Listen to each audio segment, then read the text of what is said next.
So hello every student, कैसे हैं आप लोग। आई होप आप लोग बढ़िया होंगे और कक्षा 12 यूपी बोर्ड की तैयारी चल रही होगी।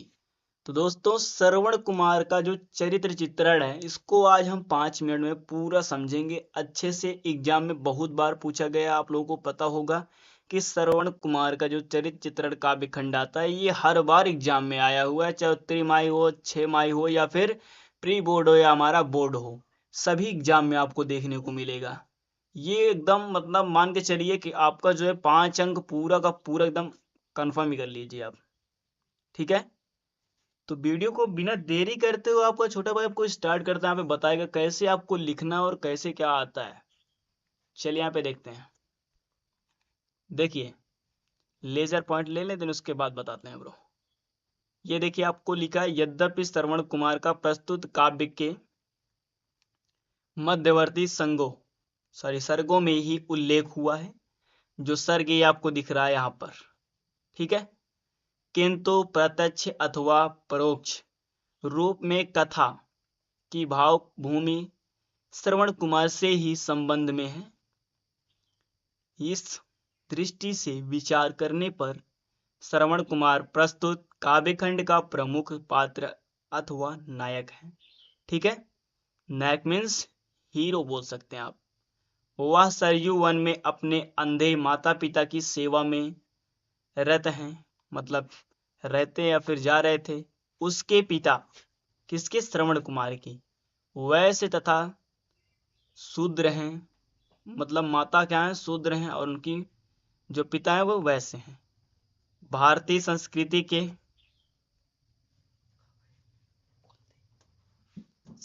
के प्रति उनके मन में घोर आस्था है।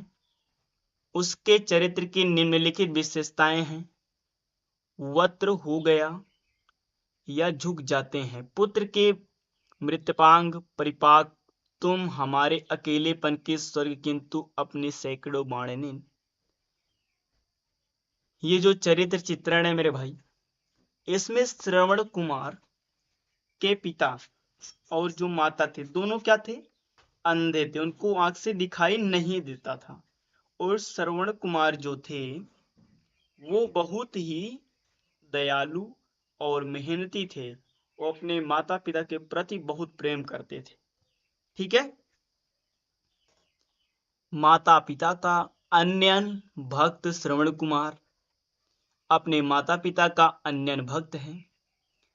कुमार दशरथ के बाण से आहत होने पर, मतलब घात लग जाने पर भी उसे अपने माता पिता की चिंता है। मतलब जब वो सरयू में पानी भरने जाते हैं घड़े से, तो उनको आवाज से आती है, किसको, दशरथ को, तो वो अपने श्रुत्वा बाण से ही उन पर बाण को चला देते हैं। वो देखते नहीं है, उनको लगता है कोई हिरन पानी पीने आए, क्योंकि वो हिरन के तलाश में शिकार करने गए थे। तो वही बाण श्रवण कुमार को जाकर के लग जाती है।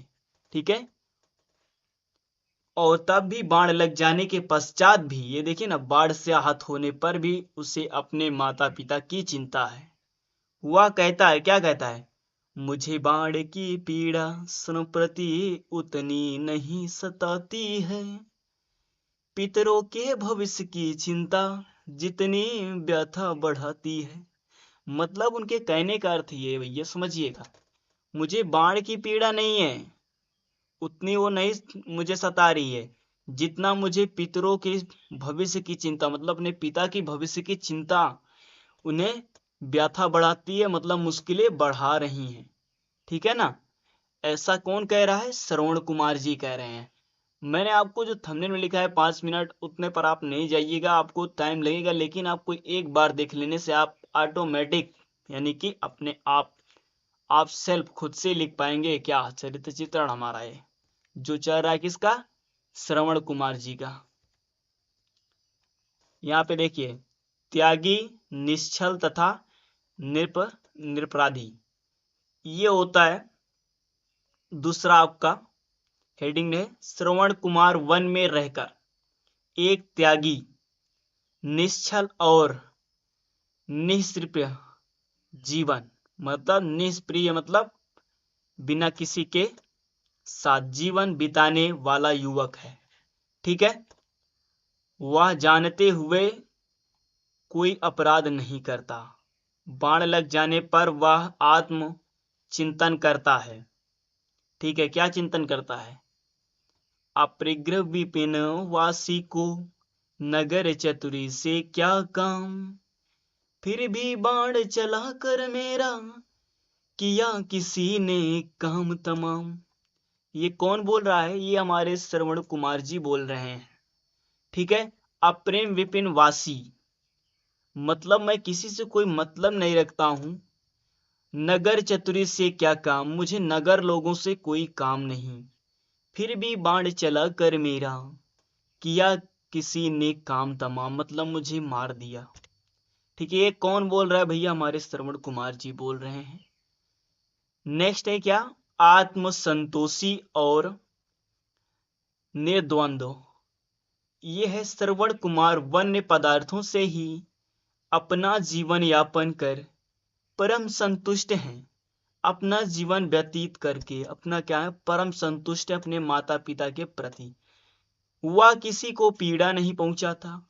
वह प्रकृति की संपदा से ही संतोष करता है और अपने को अजात शत्रु मानता है।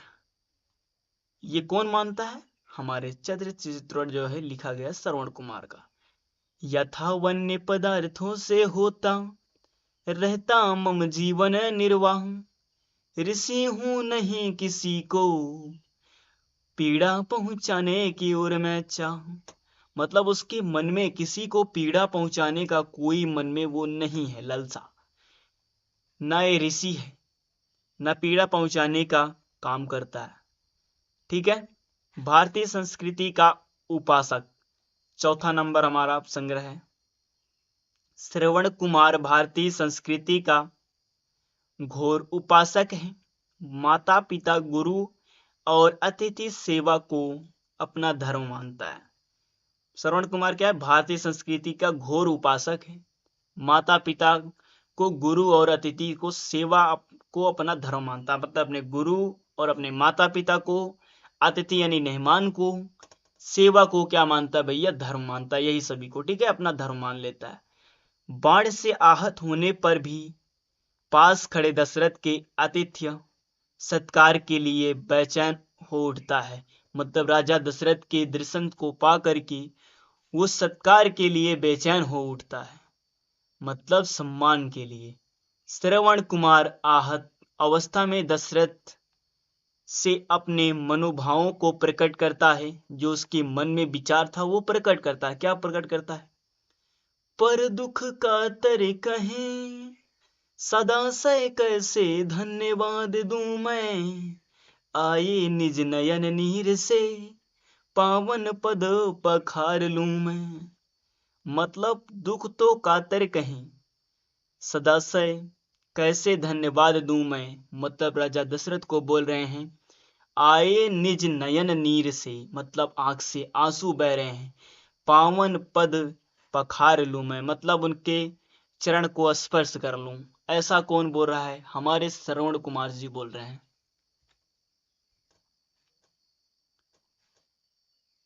पांचवा है क्षमाशील और करुणाद्र। श्रवण कुमार दशरथ को दुखी देखकर उनके अपराध को भूलकर सहानुभूति जताने लगते हैं और कहता है कि शायद आप अपने को विप्रहंता मानकर अत्यंत दुखी हो रहे हैं। ये कौन बोल रहा है? हमारे श्रवण कुमार जी बोल रहे हैं राजा दशरथ को। किंतु आप विश्वास रखें, आपको ब्रह्म हत्या का दोष नहीं लगेगा, क्योंकि श्रवण कुमार जो थे वो ब्राह्मण परिवार से थे। ठीक है, मतलब ब्रह्म हत्या का दोष नहीं लगेगा, क्योंकि मेरे पिता वैश्य और माता शूद्र हैं। समझ विप्रहंता अपने को करते हैं विशेष संताप, किंतु आपको नहीं लगेगा कभी ब्रह्म हत्या का पाप। मतलब उनके पिता को क्या होता है कि जो है वैश्य हैं और उनकी माता शूद्र हैं। यहाँ पर ब्रह्म हत्या का दोष नहीं लगेगा, यही वो बताते हैं। कौन बताते हैं? श्रवण कुमार जी। और राजा दशरथ तीर लग जाने के वियोग में बहुत दुखी हो रहे थे। निष्कपट अस्पष्ट वक्ता और सत्यभाषी का ये 6ठा नंबर है। श्रवण कुमार सत्यकाम जबाले ऋषि की भांति अपने जाति और गोत्र को बतलाने में कोई संकोच नहीं करता। वह सत्य और यथार्थ को छिपाना नहीं चाहता। वह कहता है, सत्याकाम जबाली सदृश्य ही किया, यहाँ कुल गोत्र कथन है जो सत्य भला, फिर उसमें क्या दुराव क्या संगोपन। मतलब जो सत्य है उसे हमें छिपाना क्यों? हम जिस गोत्र से हैं, जिस जाति से हैं, जिस धर्म से, हमें छिपाना क्यों? ठीक है। 7वां नंबर है जातीयता का विरोध और मानवता का प्रेमी। श्रवण कुमार जातीय संकीर्णता का विरोधी है, मतलब उसे जाति विवाद पर विरोध था। वह ब्राह्मण और अन्य जातियों से में भेद नहीं मानता था, मतलब उसे भेद नहीं था बट वो विरोध था। इसलिए सभी मनुष्य को एक सा मानकर उनकी हिंसा को भी हत्या मानता है। वह वर्ण व्यवस्था के अनुसार ही पुण्य और कुत्सित कार्यों के आधार पर जातीय व्यवस्था का समर्थक है। यथा प्रेम दूजे तर के सोणित में अंतर नहीं रहे, अथा ध्यान नहीं जन्म से संस्कार से मानव को मिलता सम्मान। देखिए शोषित, यहाँ पे शोणित लिखा है ना, शोषित, अंतर नहीं रहे या ध्यान, मतलब मुझे जातियों का कोई ध्यान नहीं है, कौन किस जाति से नहीं, जन्म से संस्कार से हमें क्या मिलता है? मानव को मिलता सम्मान है। मतलब आपके चरित्र ही बताते हैं आप किस योग्य हैं, आप सम्मान के योग्य हैं या फिर नहीं हैं। 8 नंबर वाक संयमी धीर और उदार चरित्र वाला। श्रवण कुमार अत्यंत ही वक्त संयमी और वीर और उदार स्वभाव का है।